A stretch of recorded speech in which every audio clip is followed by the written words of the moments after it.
Halo semuanya, perkenalkan nama saya Erwin Syatama dengan NIM 23330303009. Nah, di video kali ini saya akan memaparkan analisis penjamin kualitas pada sistem klinik online.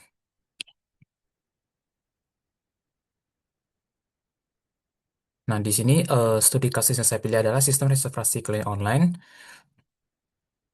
Nah, tujuannya itu di sini sebuah klinik ingin membangun sistem reservasi berbasis web yang memungkinkan pasien mendaftar, memilih dokter, menentukan jadwal pemeriksaan.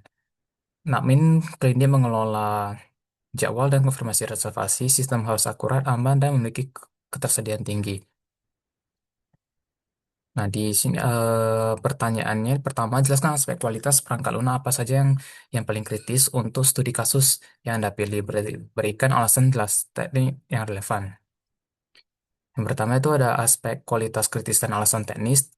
Dalam pengembangan sistem reservasi klinik online terdapat tiga aspek kualitas utama yang menjadi prioritas, yaitu keamanan atau security, karena sistem mengelola data medis pasien atau rekam medis dasar, dan identitas pribadi. Kebocoran data dapat berakibat fatal secara hukum atau UU PDP dan etika. Secara teknis, enkripsi data, at rest, dan in transit HTTPS atau LTS, serta mekanisme autentikasi yang kuat sangat krusial. Kedua itu ada ketersediaan atau availability, dan yang ketiga itu ada akurasi.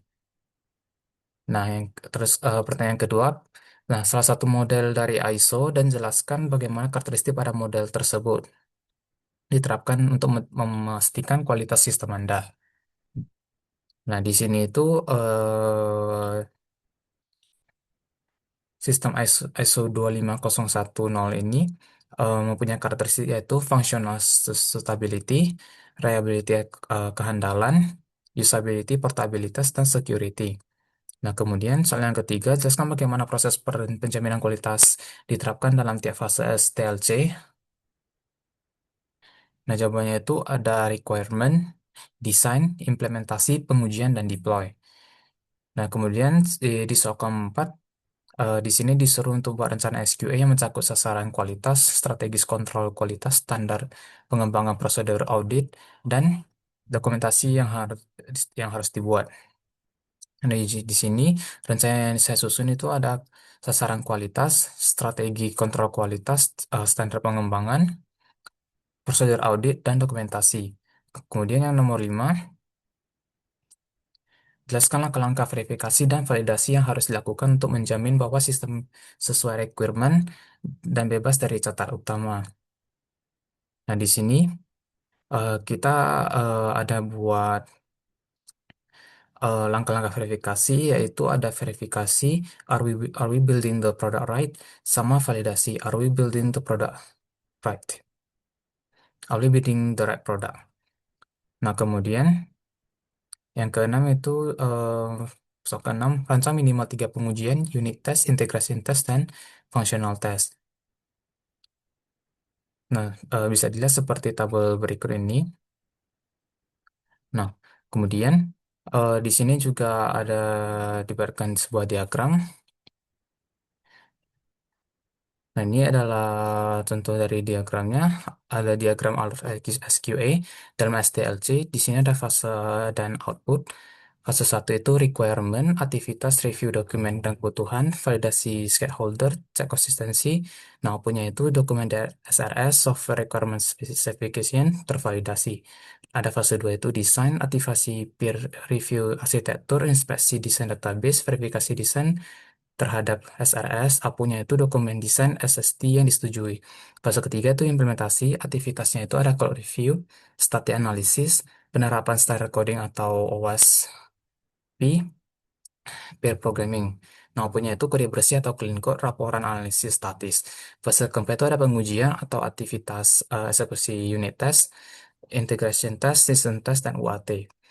Nah, punya itu laporan hasil uji atau test report, dan daftar bug yang terselesaikan. Fase kelima itu ada deployment, aktivitasnya itu smoke test di produksi, monitoring 24 jam, audit keamanan akhir.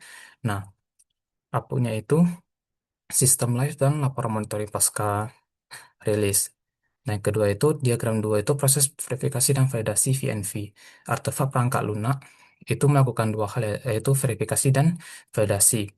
Apakah kita bangun dengan benar? Itu ada satu requirement, review inspeksi formal dokumen kebutuhan, kriterianya itu semua kebutuhan terukur.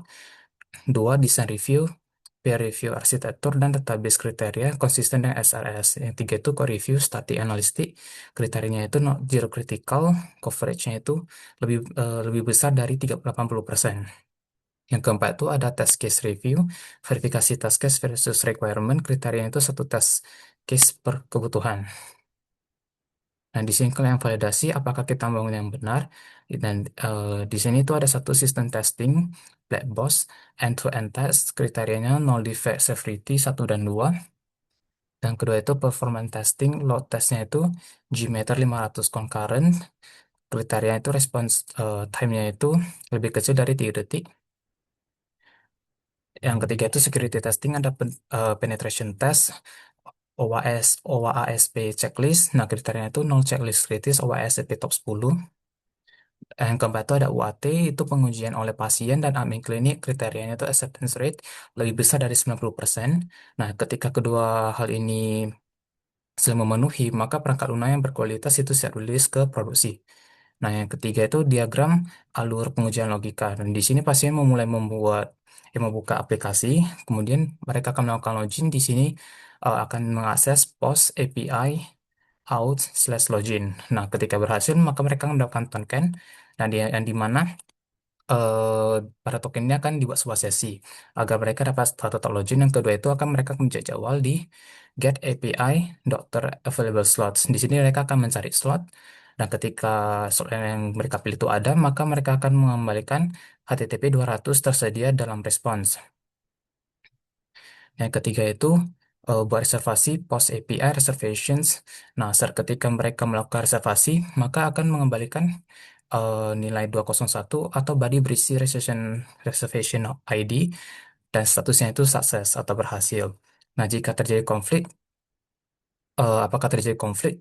Jika ya, maka mereka akan dari body itu akan menempelkan HTTP 409, yang dimana jika ada muncul error ini, maka akan disuruh pilih slot lain. Dan jika tidak, maka akan lanjut ke verifikasi database. Nah, di sini ada cek record reservasi terbuat di table reservations. Di sini answer status jika confirm, maka slot diubah menjadi available. Yang kelima itu verifikasi notifikasi. Cek logo notification service, email, SMS terkirim ke pasien. Nah, jika notifikasi berisi detail, maka referensi tersebut sudah benar. Nah, jika semua answer itu lulus, maka tesnya itu pas, tapi tidak, maka bug yang ada akan dicatat, dan kemudian akan diperbaiki dan akan dites ulang lagi. Nah, sekian presentasi dari saya. Jika ada yang salah, mohon dapat dimaafkan. Terima kasih.